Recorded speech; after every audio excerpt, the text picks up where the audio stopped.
जी दोस्तों, इस वीडियो में हम नेस्टिंग लूप की बात करेंगे। हम एक लूप के अंदर और भी मज़ीद कई लूप इस्तेमाल कर सकते हैं और ये तरीक़ेकार जो है वो डायनेमिक HTML की टेबल वगैरह बनाने में बहुत यूज़फुल होता है। तो इसके लिए एक मिसाल मैंने बनाई हुई है, इसको देखें कि इस मिसाल में हमने फॉर लूप के अंदर दूसरा एक और फॉर लूप लगाया है। पहला फॉर लूप जो है वो टेबल की रो बनाता है और दूसरा फॉर लूप जो है वो टेबल की कॉलम बनाता है। तो ये देखिए, सबसे पहले इको करा, यहाँ पे टेबल बॉर्डर 1 उसको दिया है। फिर फॉर लूप के अंदर हमने कहा कि जब तक ये कंडीशन ट्रू हो यानी 12, तो जब तक ये चलता रहे, क्या चले कि ये 12 टेबल की रो बना दे। TR का टैग लगाया, यहाँ पे अलाइन सेंटर करा, टेबल की रो बना देगा।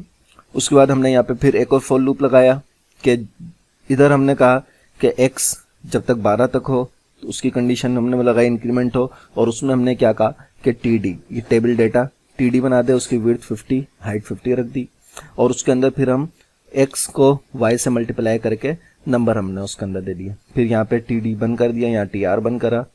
इस लूप के अंदर ये TD बनाएगा, ये लूप जो है वो TR बनाएगा, और फिर यहाँ पे हमने टेबल को बंद कर दिया।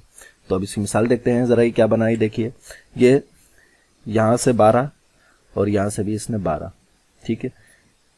यहाँ से भी 12 इसने रो बना दी, और यहाँ से इसने 12 जो है वो रो बन गई और 12 कॉलम बन गए, ठीक है। तो ये देखिए किस तरीके से हमने फॉर लूप के अंदर एक और फॉर लूप बनाया, और हमने टेबल जो है वो इसके अंदर HTML की टेबल कितनी आसानी है हमने तरीके से बना ली है। तो ये है नेस्टेड लूप, एक लूप के अंदर दूसरे लूप को इस्तेमाल करना। तो इस मिसाल को देखिए, उम्मीद है कि आपको अच्छी तरह समझ में आया होगा कि नेस्टेड लूप हम किस तरीके से इस्तेमाल कर सकते हैं। एक लूप के अंदर दूसरे कई लूप हम इस्तेमाल कर सकते हैं।